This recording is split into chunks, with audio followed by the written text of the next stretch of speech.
So, good afternoon, evening, late night, everyone, whichever part of the world you're joining in, I or morning if you're in California. My name is Sanket Karmarka, and we'll be talking about whole product thinking and market rhythms and how that drives your product strategy today. All right. So, we'll start off with a quick introduction so that you guys get to know who I am and what I have done in the past. And then we will touch base on three core topics. We'll start off with product strategy, what it is all about. And this will be a light touch so that once we go into whole product thinking and market rhythms, we can kind of tie it back to product strategy. And then we'll conclude the session with some key takeaways. All right. So, quick introduction. And I'm trying to look at my slide sorter. Perfect. So, as I said, my name is Sanket Karmarkar. I work as a leader in product portfolio management for a large manufacturing organization in their digital arm. And that's what I do on my daily basis. I come with more than a decade experience in strategy and marketing. Academically, I'm an MBA in finance and a mechanical engineer who has also worked in tech. So clearly, you can say I'm a jack of hopefully many trades, master on none, definitely, right? And from a certification perspective, I am a Scaled Agile certified SPC, a certified Lean Portfolio Manager, along with few other SAFe certifications. I'm also a certified human-centric design practitioner and a pragmatic product master. So hopefully all of that comes into play today. And that's a quick rundown on my background. Yeah. Any questions before we get started on the agenda? Yeah. So while we are here to discuss about whole product thinking and market rhythms and how does that drive your product strategy, the first question that everyone may have is what is product strategy? And mind you, this is not a small concept, it's a vast area, right? But if we had to summarize product strategy, I would like to summarize it saying it is a high level plan that outlines how a product will achieve its objectives and fulfill the needs of its target customers. Okay, just in simple terms. I know that's a lot to take, right? But that's what product strategy is at a high level, right? So it's mainly about the how of achieving your targeted vision, right? And hence, when you talk about product strategy, the reason why it becomes so vast is it has all the end-to-end elements combined into it. So it starts right from the vision, because whenever you're talking about how will something achieve its objective, the first question is what is the objective, right? And it all starts with the vision and having the vision, right? If you are to talk about a strong product strategy concept, you would need to understand your market very well. When I'm saying understanding the market, this includes not just the overall lay of the land, but also understanding who are your target customers, who are your target user personas, so on and so forth, right? So it will involve a lot of primary research, secondary research, competitive landscape analysis, so on and so forth, so as to evaluate what are your strengths and weaknesses, what is your positioning in the market, what are your customer preferences and user preferences, and their core pain points. It also involves developing your key unique value proposition that your product has to offer, right? And this is what will differentiate you from your customers. This involves understanding your subsegments and then deciding which ones you want to target and how. What is your differentiation strategy? The differentiation strategy need not always be product. It can be the customer experience, it can be support, or anything else, right? But having a clear differentiation strategy. It involves your end-to-end business model. What is your go-to-market strategy? What is your channel that you're going to use, right? It's beyond just core product development. And then roadmap, obviously. All of this culminates into what is your product roadmap and how are you going to achieve it. And anything that we do is not necessarily useful if we don't tie it back with metrics and KPIs, right? And measure it against them. So that becomes an important aspect. So I just wanted to start here to give you a glimpse of when we talk about product strategy, we are talking about the entire landscape out here, right? And as we talk about product strategy, we will only cover two elements or two concepts that are highly customer centric, which is whole product thinking and market rhythms. All right. Okay. Let's move on to the next one. So, whole product thinking. This is our first topic. And the analogy that comes to my mind is that of an iceberg, right? And most of you would have seen an iceberg either in a movie or maybe in person. I haven't yet, right? But when we talk about the iceberg, what does it symbolize? The key thing that it symbolizes is there is more that meets the eye, right? Because the tip of the iceberg is just as much big, whereas the whole iceberg is huge. So, similarly, if you are only going to focus on the core features, often you would leave behind capturing the whole product experience for the customer, right? And that's where whole product thinking comes into play. Because either you're leaving some value on the table or you're not creating a winning product strategy so as to win in the market. Fair enough. So this is like the first introduction to whole product thinking, and we will dive deep into what whole product thinking is all about and this concept. So the key here is to look at things in totality from a customer experience perspective so as to differentiate your product in the market and help satisfy the customer needs. Yeah. So now let's talk about different elements of whole product thinking. And I've tried to simplify this on this slide. Uh, like I said, you can deep dive just on whole product thinking for a whole day, right? So it starts with core product, which is your core, right? Which is the core problem of the customer that you're trying to solve, right? This is your primary offering. It's all about solving the key problem that you're here for with your product in that target market. Let's take the example of a refrigerator, right? The core problem a refrigerator is trying to solve is to keep things cool, right? As simple as that. So it creates a space where you can lower down the temperature compared to the surrounding temperature and help food and other things last longer. So that's the core problem you're trying to solve for your customer with your core product. Now, the expected product as compared to the core product is the features and functionalities that the customers are expecting from that product category. Now, this can be based on where the market is, this can be based on where overall competition is. Uh, the way I like to summarize it is it's all about meeting the industry standards and customer expectations, right? So these are the base expectations any customer coming in would have for your product. Let's take the same example of a refrigerator. The base expectation based on where the market is and what the customer is going to expect from you would be perhaps, having a freezer and a cooling section, right? Very elementary. Having multiple doors to keep the freezer section separate from the cooling section, to be able to have a top door, bottom door based on the preferences. Fair enough.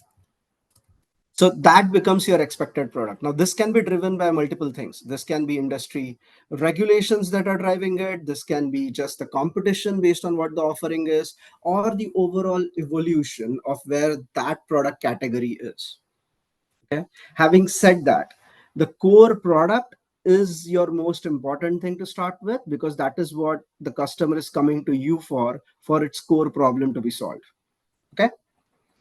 Now, we looked at core product, we looked at expected product. Now let's talk about something that is called augmented product. So what is augmented product? This is any additional features, services, and attributes that would differentiate your product as compared to the other offerings that the customer has in the market and enhances the customer experience. So this is all about differentiation. Now think about how these themes lay out. The core product is all about the core problem you're trying to solve. The expected product is all about matching those competitors and industry standards, right? So it is maintaining that status quo. And then augmented product is all about differentiating, but differentiating in the present, right? And I say that because we'll talk about potential product here soon. So augmented product is all about differentiating your product in the market. So let's take a refrigerator example again, right? When it comes to expected product, we said the customer may want to have multiple doors, may want to have maybe energy efficient rating for the refrigerator, right? That's a base expectation what most people offer.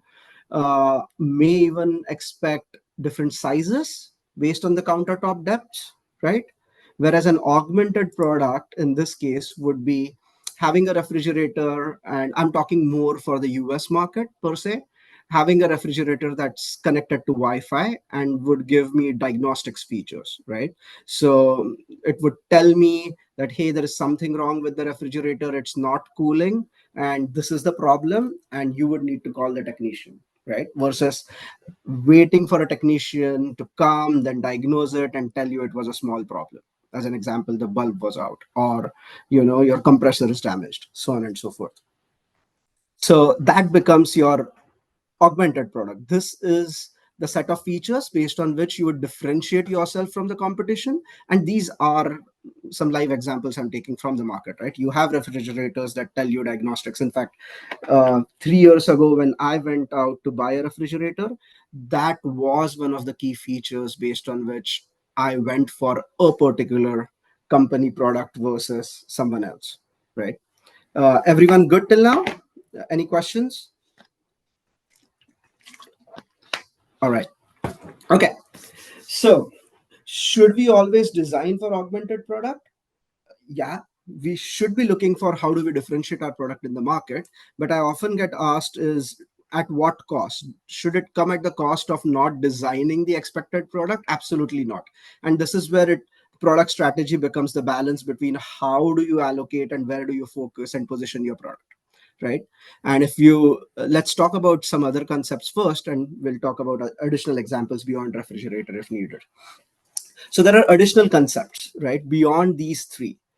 The first one is MVP, and oftentimes we get asked, what is MVP? MVP is minimum viable product, right? In this case, it would be the basic features and functionalities that uh, come with the product category you're okay to go into the market with. So it's like the bare minimum to be considered a viable product. So think of it this way: if it was us starting in the refrigerator market, maybe a simple cooler would be like an MVP, because it does the core function, it solves the core problem. It may not have all the functionalities and bells and whistles, but it does its job, right? So that would be your MVP.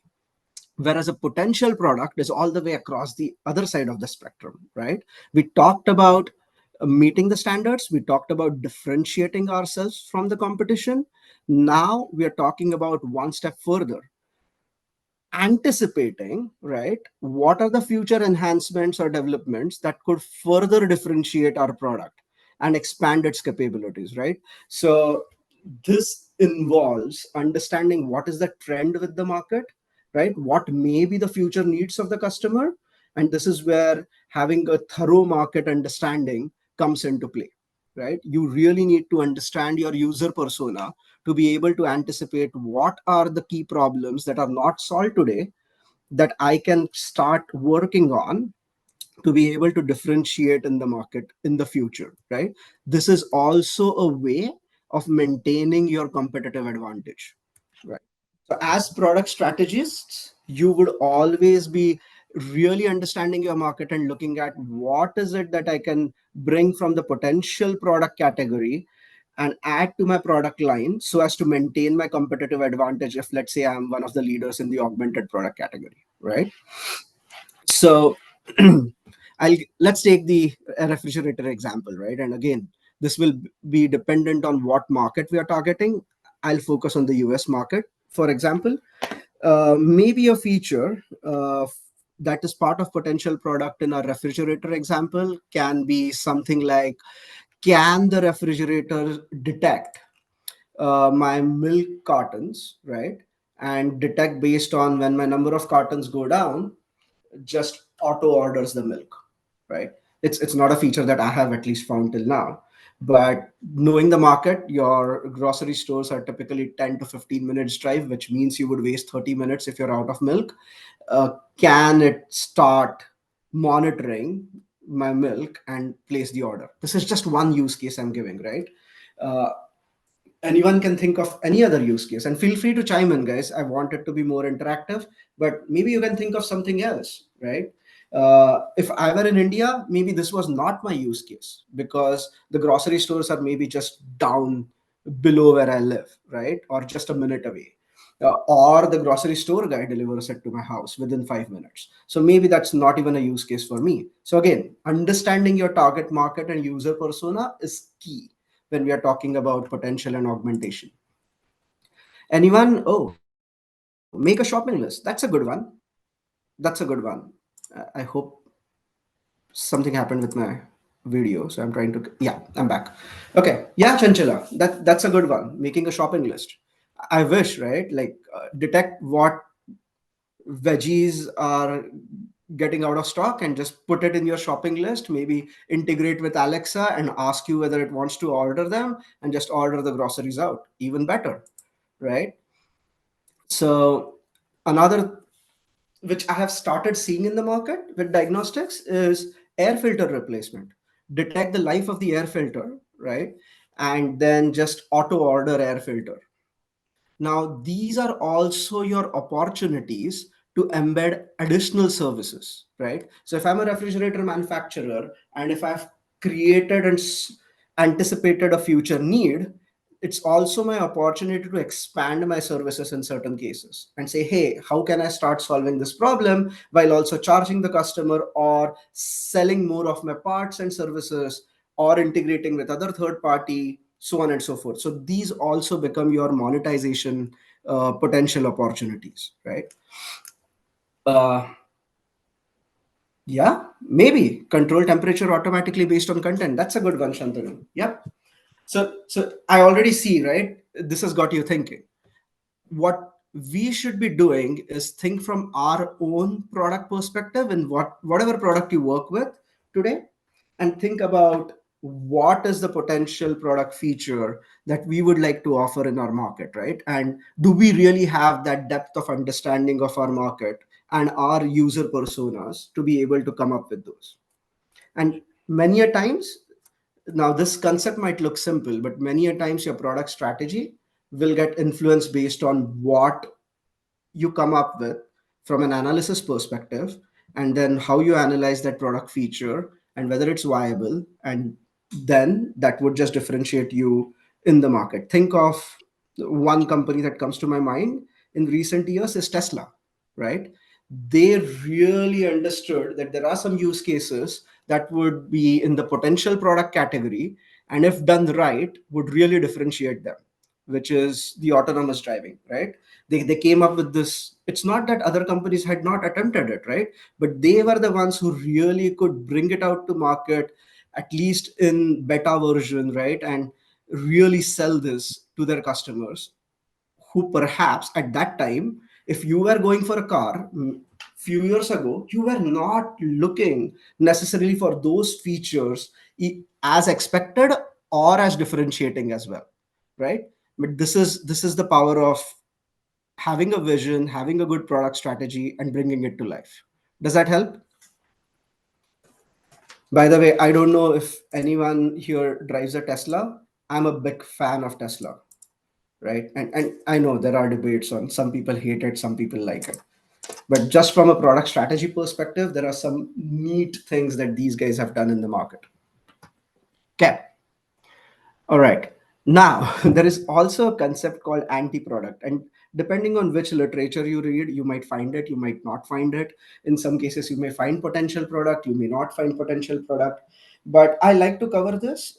Anti product is essentially making your product too complex from the original intent, so much so that it starts hindering the value proposition and makes it hard for the consumer, right? So this is going to detract the customer experience or add unnecessary complexity.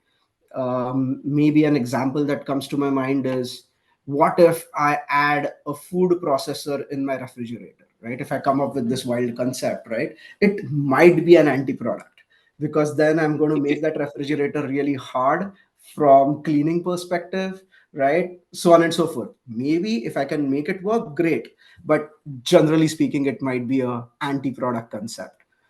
I have an example of anti-product. Sure. Since you said Tesla, you're a big fan of Tesla. Like what Tesla did, especially in California area or sunny California, I would say, they created a great car, sleek body, very, very beautiful car. But then what they did is they put a sunroof on top. And then they Mm-hmm. didn't have a way to close that sunroof. And then in California, usually it is assumed that Tesla is a high-end car and everyone has a garage to keep it in, like a baby. You treat it like a baby, right? So don't go in sun, kind of. But then that was a very bad design in my opinion. Like leave the sunroof and don't have a cover for it in a sunny California. That was, and then when you get in car, then you realize, oh gosh, that was bad. Yep. So again, that's a classic example of understanding your user persona. So they did great on one aspect of it. In this case, they lacked on the other aspect, and that starts the example that you gave would have deterred some of the folks who are aspiring to buy the product and not buy the product, right? And say, hey, you know what? It's just going to make my car too hot because every day I go to my work and my work doesn't have a covered parking, and it's just going to make it way too hot for me, as an example, right? So that's a great example, and why product strategy is really important, why understanding your users and the market is super important, right? Now, can that be fixed? Yes. Have they fixed it? Yes, right? Getting a sunshade is easier. So there are different ways you can uh, cover up, or keep making your product better, right? And we'll cover some of that as well if we get time. But great example, Chanchula. Thank you. Awesome. So that, in a nutshell, is whole product thinking. Okay. Let's just cover what are the key benefits. And this So is I just have a I have snippet. one Yeah. question. Is this Yes. good time to? So anti-product, is that actually like some features that are not really good that the product has, or is it something that the product actually doesn't really concentrate on what its core function is anymore?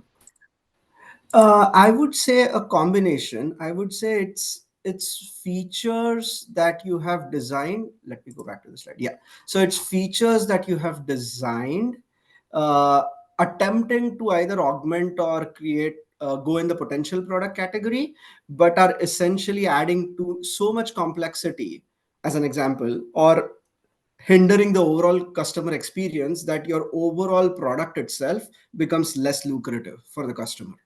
Okay, thank Does you. that make sense? Yeah. Okay.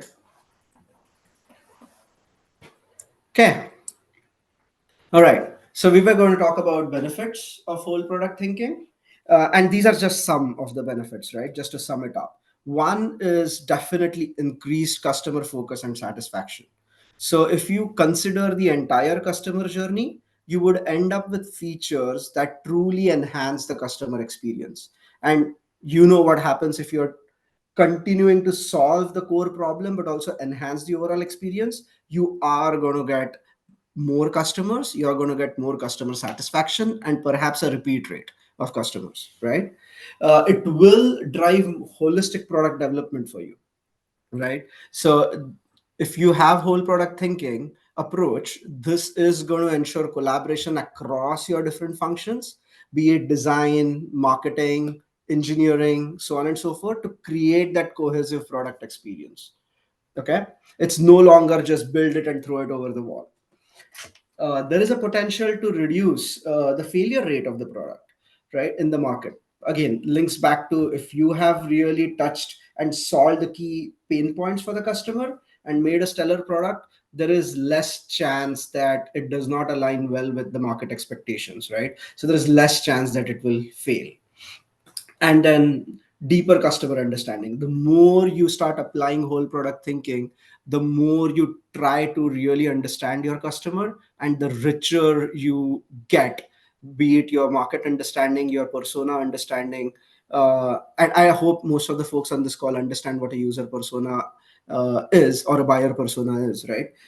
If not, that's again a whole topic to cover, but it would deepen your customer understanding. So that's whole product thinking in a nutshell, right? Okay. So one question. So yes, Chandran. So in this, do you actually consider the you mentioned about the differentiation, the quality aspect of the product as well as the price aspect? Does that come in anywhere in this consideration? uh, the way I would say it is yes, and pricing would be a whole another area, but would be part about how you would differentiate, right? In Yeah. terms of quality, quality is part of your customer experience, right? Your customer experience does not just take into account functionality of the product; it also takes into account quality of the product. Does that Yeah. help? Yeah. So it, Yeah. it does cost money, and so the price will be linked to that, right?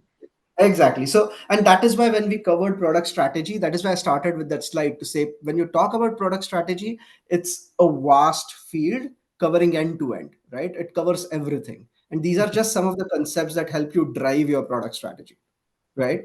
When you're finally creating your product strategy, there is so much more that goes into it. Okay. Thank you. Yeah. Awesome. All right. So let's switch gears and talk about market rhythms and events. Okay. So I call it the symphony for a successful product strategy. Uh, these are tools that help you anticipate shifts in either your customer behavior or industry trends. And in general, it's about having the pulse of how the market moves, right? Uh, Understanding what are the recurring patterns in the market, so on and so forth, and in turn shaping your product strategy based on that. Okay. So, sorry. Okay, maybe someone was not on mute. All right. So, what are market rhythms and market events? We'll talk about market rhythms first, and then market rhythms second. Market rhythms are predictable, recurring market events that impact your product strategy. Okay. The most important thing to understand here is they are predictable and they are recurring. Okay. Yeah. Finally, I got my laser working. They are not random occurrences, right? But they are the very heartbeat of the market. An example of that is seasonal trends. Uh, be it any part of the world, you have certain seasons, be it start of the school, right? If you are in that market, be it holiday shopping, right? Based on whichever holiday for that country. In US, it's typically at the end of the year, from Thanksgiving, Christmas, so on and so forth. So these are your predictable recurring market events that kind of occur on a pattern or a heartbeat, right? That you can use to drive your product strategy. Okay.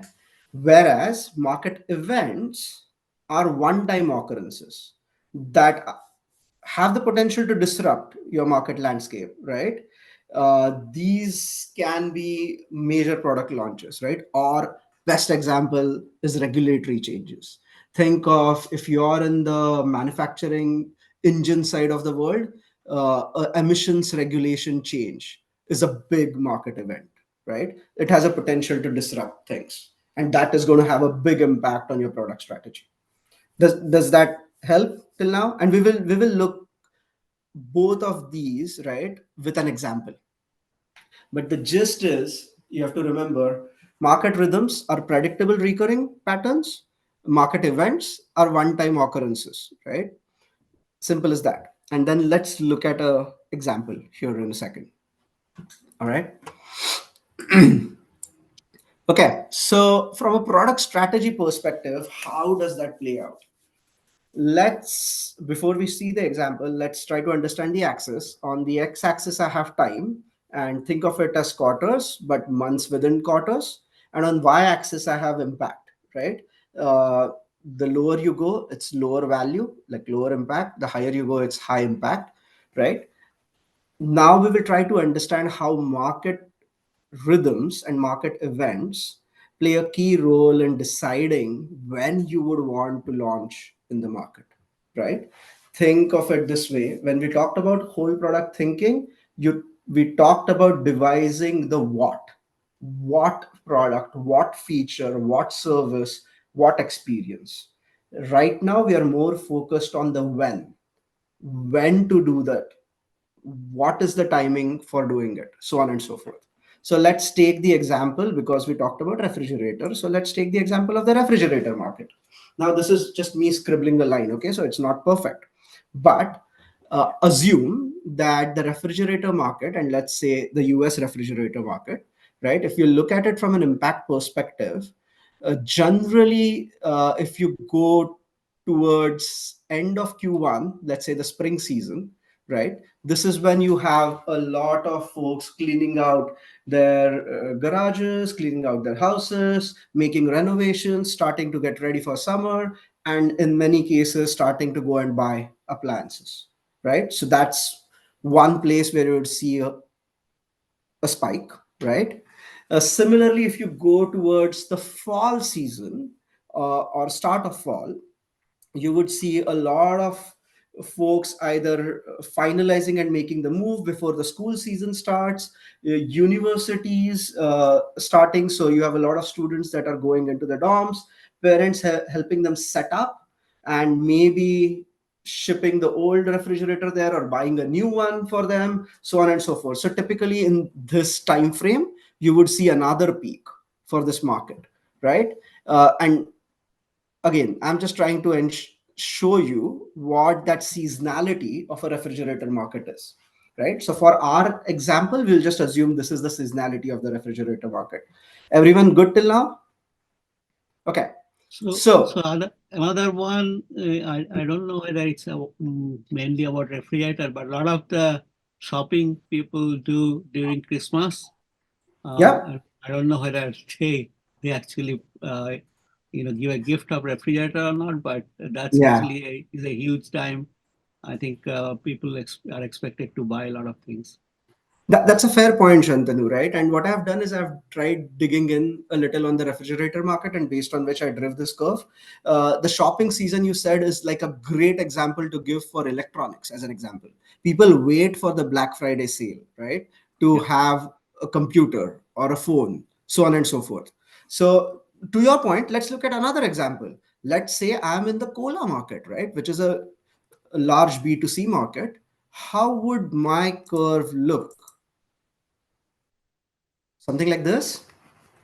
Yeah. When it's winter, there is low demand for cola. As you start getting into spring, there is a spike in demand. It's at the peak between Q2 to Q3, right? Maybe I should have drawn a higher, flatter peak, right? But essentially, it's different than a refrigerator market curve, right? The reason why I've drawn these two is to say every product based on its market would have a different market rhythm, right? It's important to understand that market rhythm. So in so if you are in the car industry, right, and I don't know if you have observed, this is very very typical of the US market, is you would have already, what time are we in? We are in April, right? You would already start seeing 2025 models being announced and rolled out, right? And most of them hit the dealers by around end of summer, right? I don't know if you guys have observed it, because a lot of things here depend on what the regulations are, how early you can bring them, and what they're anticipating, right? So all of this will start deciding when do you want to make that launch, and we'll talk about the car market as well here in a bit. Sorry, are there comments?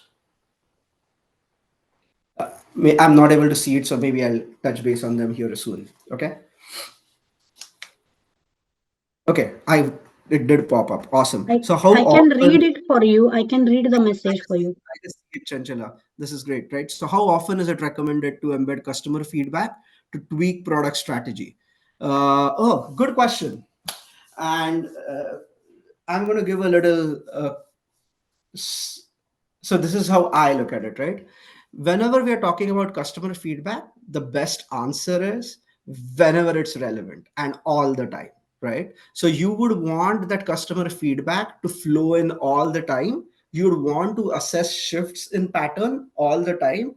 And whenever you see a strong case for a market pattern shift, right, you immediately want to start making tweaks to your product strategy, right, so as to have the first mover advantage and make the maximum out of it. Now your product strategy, in terms of tweaking, need not always mean you're changing things in your current plan right away. Product strategy is not just about what's going on in the current pi, it's also about future pis, right? So you may want to weigh in what you're delivering in your current pi as against your overall roadmap. So the way it flows, and we'll see this in this particular example, is you would want to assess the market feedback, you would want to assess market shifts, you would want to tweak that product strategy, you would impact that from a roadmap perspective, and then you would impact from a roadmap to a prioritization and current versus future planning perspective. Does that help? Yeah, Okay. that does, because this question came in from a practical experience. Like in case of my customer, they are also uh, they had brought in a product which was introduced almost 2 years ago uh, to the technical teams, but they are yet to roll out that plan to roll out in early 2024, which is not happening, and now it's time to 2025. So of course that might impact uh, the market reactions that would be expected out of that product. So that's why I asked what would Okay. be the sweet spot. Yep. Thank you, Abhijit. All right. So let's continue with our example. And I think we already spoke further based on the slides that I have. But one of the key things that this particular market rhythm is going to help you identify, right, is your release window. So before I show you what it is, can anyone on the call just talk about where do we think is the best time to release this particular product? You can put it in the chat as well. I would think for refrigerator, it would be end of spring or beginning of summer. Mm-hmm. So let's look at that. So you were talking about this. I would argue to say, hey, this is your window of opportunity, and I'll tell you why, right? As we go through it. So what you were saying is end of spring, beginning of summer. If you start releasing it here, there is a high likelihood that you would miss this peak, and it might be too early for the next peak, as an example, right? And all of this goes as part of your product strategy and what you would prioritize from a roadmap perspective. Okay, Okay. Mhm. let's look at an example, right? Let's take the same curve, right? And how do we and to Abhijit's question as well, how does this play out, right? So let's say we are in the refrigerator market. This is a market rhythm that we know, right? This is not the only parameter based on which you take a decision. There are more things that go into play, but let's say what you know is there is a market event happening where your competitor is releasing a major release, right? And they are going to release right at the peak because there is a smart product manager there who has figured it all out and has felt that if I release it here, I'm going to get the maximum impact from this release, right? Because I'm going to hit when customers are wanting it the most. Fair? So now, as you, the product manager, as part of your organization, you may want to release it here.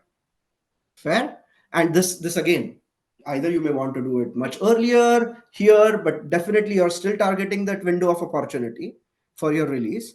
And then you're wanting to release it earlier than your competitor, assuming you are the top two.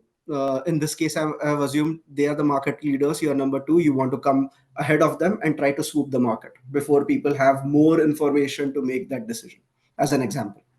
Fair?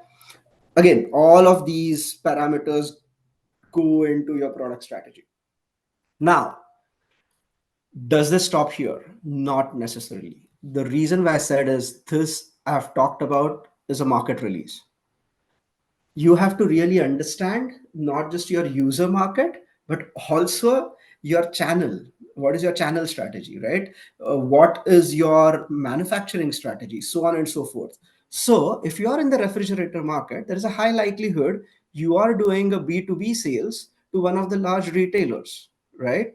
So you may want to start building up the inventory somewhere here. And again, we can keep debating, I'm just giving you an example here, right? You may want to start building the inventory maybe a month ahead of time, so that when you have done the market release, people are wanting that product, they go to the store, let's say they go to Best Buy, and they don't have to hear, hey, you know what, yes, they have released it, but it will take 2 more months before it comes here in stock. And then you are disappointed as a customer, right? And in 2 months something else changes, or maybe you have an immediate need, right? So by the time they're actually available to you, you have missed that peak, and people have already made a choice and gone ahead with a refrigerator, right? Now, so that's one element to consider. The other element, let's say if you want to build a B2B inventory, maybe you want to target your release of the product somewhere here. Okay. So late summer, as an example, or mid-summer. Again, there are certain assumptions I'm baking in when I'm talking about this. I'm baking certain lead times on what it takes, so on and so forth. Now, why is this important? Understanding all of this is important because as you start driving from, many of you would have faced this problem, right? Everyone talks about we want to release in October, and then we come close to July, September, August, and then everyone starts saying, hey, we can't make the October launch, right? Because there are so many things that we have not figured out yet, or we did not factor in. So a lot of these factors go into consideration when you're making a decision, because once you have understood this from your market perspective, now you understand as a product manager what you want to do from your roadmap perspective, right? And for some weird reason, this has gone down, right? There's maybe it's also on a Friday, but this is now going to start impacting how you shape your roadmap, right? And what things do you change on your roadmap? So in this case, let's take the same example.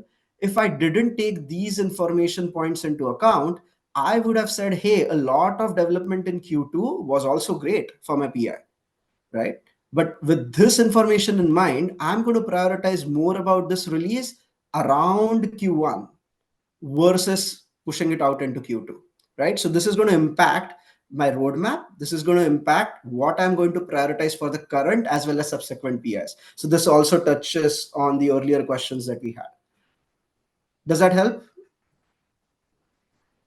Yeah, I'm assuming it's a yes. Yeah, yeah. Okay. Now, this is how market rhythms and market events help shape or your product strategy and help you take those informed decisions. And there is more that goes into this play, right? We are trying to simplify this so that we can all understand at the same level. Okay. So, what time is it? 12:50. Cool. Leveraging market rhythms and events, and we already spoke about this a bit, right? So one of the key ways you leverage market rhythms is to inform your product roadmap and your release planning, right? We just talked about an example here. It will also help you prioritize features for upcoming market opportunities, so you can leverage your market rhythms to prioritize actively, and then you can also plan for potential disruptions that are caused by market shifts. Take example of market events. Let's say there is an regulatory announcement that comes in which requires everyone in the refrigerator market to do, I don't know what, increase, have a minimum of 4-star energy efficient ratings. I just made that up, by the way, right? That's going to change your roadmap. That's going to change your prioritization altogether, because now that's a market event that will drive your product success based on what you prioritize right now. Does that help?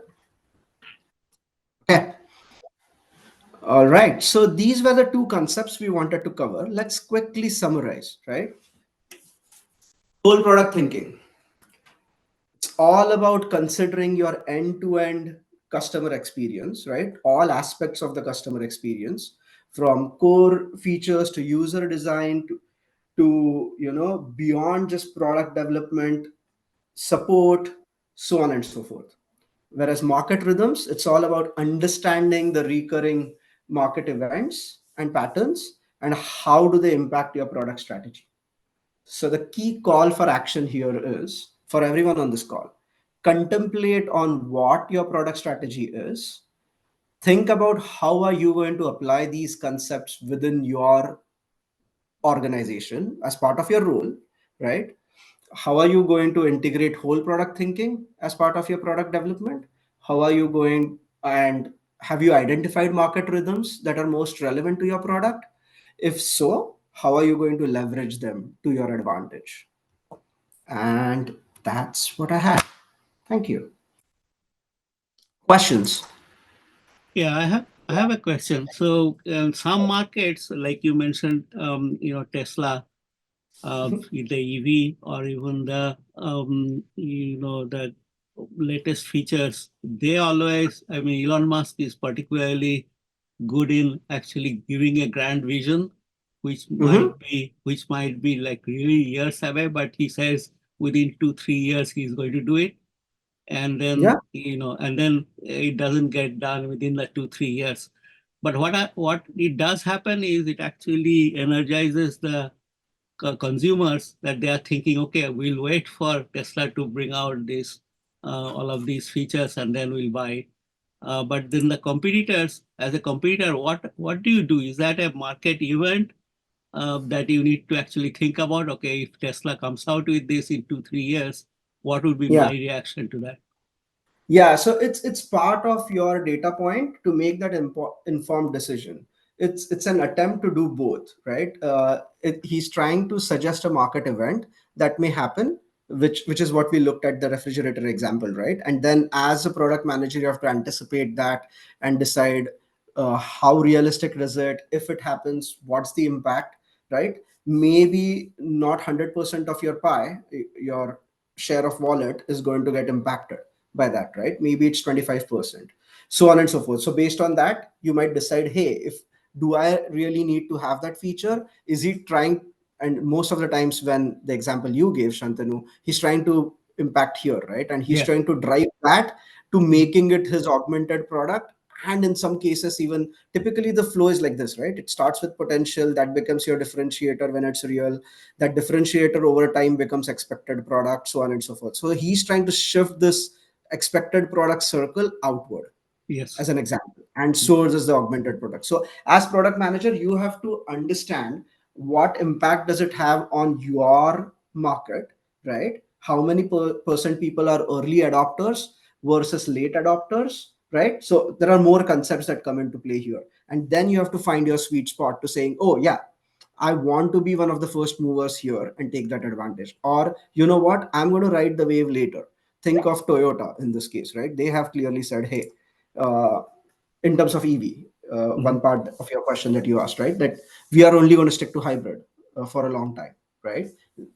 Some are investing in EV, so on and so forth. So different companies have taken that data point and devised their own product strategy based on their market understanding, their target market segments, so on and so forth. Does that help? Yes, thank you. Okay. Right. Yeah, Hey, Sanket, one thing that you, sorry, one thing that you mentioned right now was, I think, most relevant term, that is understanding the market. And does it have to do with, uh, I mean, of course, every market, there are some things that are local specific, some things are global. For example, Mhm. augmented reality, or using the AI, that is becoming local. Um, so as a strategist, how, I mean, since you have been quite experienced with this, how do you put weightage on these aspects? As in, how much weightage would you give for the local understandings, and how much weightage would you put in for what is global? Because most of the uh, bigger names are not focusing on single market. They are, of course, targeting global, right? Right. Oh, that's a great question. And there is no scientific formula that I may have, right? Or many may have, right? Because Mm-hmm. this is more from a dynamic evaluation perspective.